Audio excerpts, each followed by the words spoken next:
ካርዳኖ አካዳሚ የዩቲዩብ ቻናላችን ነው።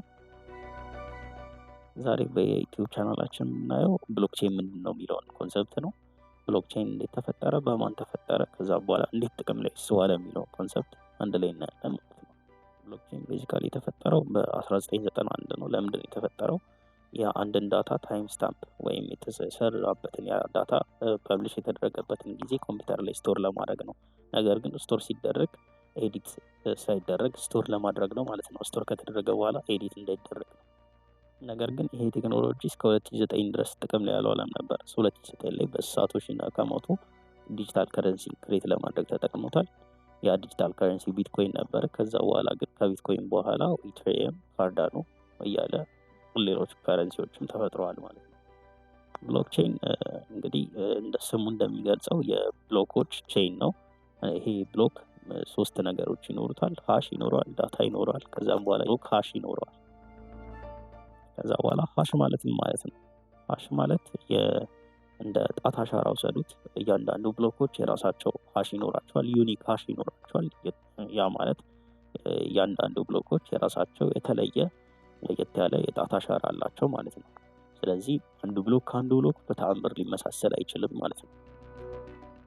ቀጣዩ ደግሞ ዳታ ነው። ዳታ 3 ነገሮችን ሊያጠቃልል ይችላል። ቤዚካሊ ላኪ፣ ተቀባይ እና ምን ያክል ኮይን እንዳለው ከዛም በኋላ መቼ እንደተላላከ እነዚህ 3 ነገሮች ሊያጠቃልል ይችላል። ነገር ግን ከኢኮሲስተም ወይም ከክሪፕቶከረንሲ ሊለያይ ይችላል እነዚህ ዳታዎች የሚያጠቃልሉት ነገር ማለት ነው።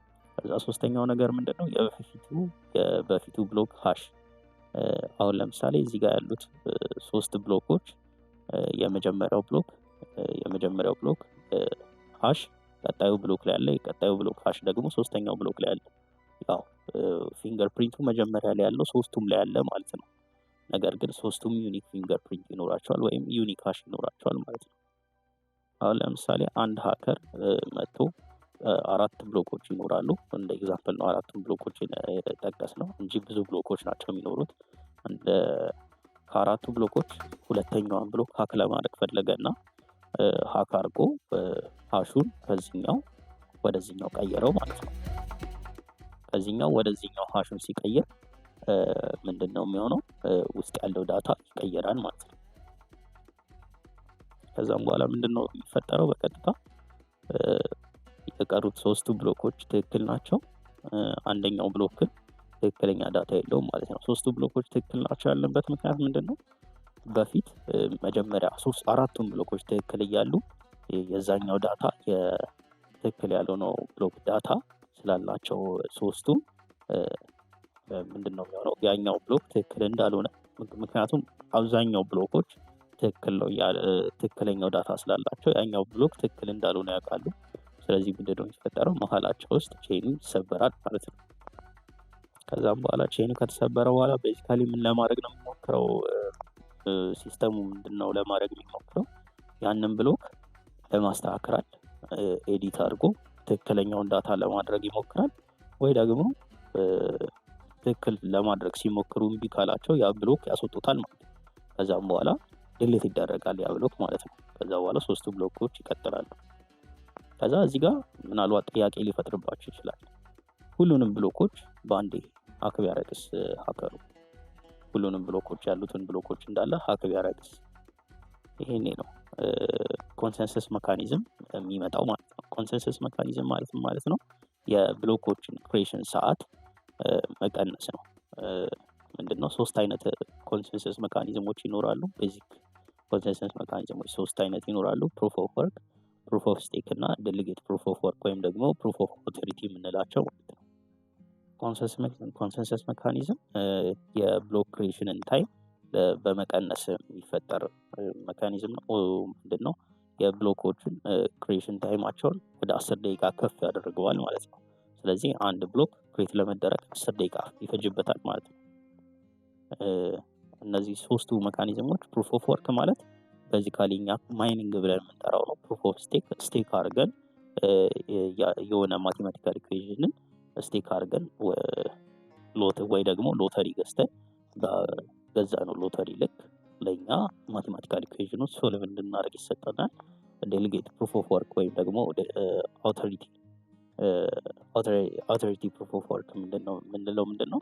የተመረጡ ሰዎች ብቻ በኢኮሲስተም ውስጥ ባሉ ሰዎች የተመረጡ ሰዎች ብቻ ያንን ማቴማቲክስ ወይም ደግሞ ያንን ፕሮብሌም ሶልቭ እንዲያደርጉ ለእነሱ ብቻ ይተዋል ማለት ነው። ዛሬ የምናየው ፕሩፍ ኦፍ ወርክ ነው ማለት ነው።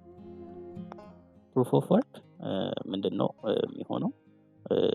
የሆነ ዳታ የሆነ ትራንዛክሽን ይኖራል። ያን ትራንዛክሽን ማቴማቲካል ኢኩዌሽን ሶልቭ ለማድረግ የዛን ዳታ ማቴማቲካል ኢኩዌሽን ሶልቭ ለማድረግ ለአንድ ሰው ለአንድ ኮምፒውተር ይሰጣል ማለት ነው። ከዛም በኋላ ምንድነው ዩኒክ ኮምፒውተሮች ናቸው። ይሄንን ስራ ለመስራት ፐርፐዝሊ የሚሰሩ ማይኒንግ ማሽኖች ይኖራሉ። እኛ ቤዚካሊ ማይኒንግ ብለን የምንጠራው ፕሮሰስ ነው። ይሄ ፕሩፍ ኦፍ ወርክ ማለት ማይኒንግ ብለን የምንጠራው ፕሮሰስ ነው ማለት ነው። በፕሩፍ ኦፍ ወርክ የተለያዩ ሰዎች ይኖራሉ። ሁሉም ሰዎች ማይን ያደርጋሉ ማለት ነው። ነገር ግን ማን ነው ለዛ ብሎክ ያን አንድን ስፔሲፊክ ፕሮብሌምን ሶልቭ አድርጎ ሪዋርድ የሚያገኘው የሚለውን አንድን ስፔሲፊክ ፕሮብሌም ሶልቭ አድርጎ ሪዋርድ የሚያገኘው ቀድሞ ያንን ፕሮብሌም ሶልቭ ያደረገ ሰው ነው ማለት ነው። ለምሳሌ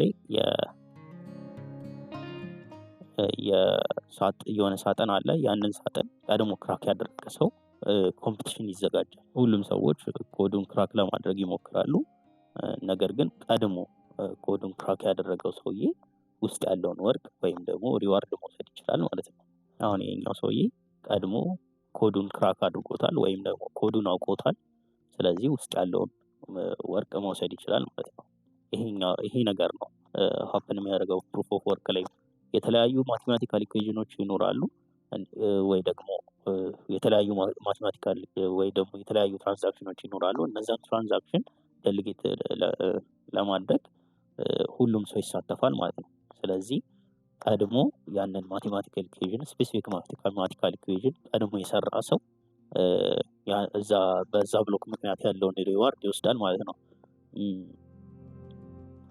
ይሄንን ቀድሞ ለመስራት ምንድነው ቀድሞ ለመውሰድ ቀድሞ ወይም ኮዱን ክራክ ለማድረግ ምንድነው የተሻለ ማይኒንግ አቢሊቲ ያለው ኮምፒውተር ሊኖራችሁ ይገባል ማለት ነው።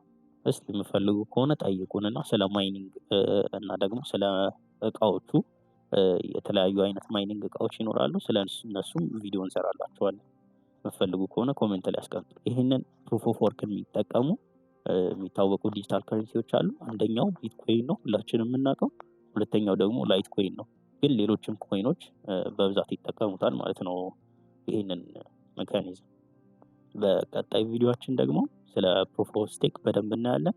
ከዛ ደግሞ ፕሩፍ ኦፍ አውቶሪቲ ስለሌሎቹ ሜካኒዝሞች በሌላ ቪዲዮ ላይ በደንብ እናያለን ማለት ነው። ለነበረን ቆይታ እናመሰግናለን። ቪዲዮአችንን ሰብስክራይብ አድርጉ፣ ላይክ አድርጉ።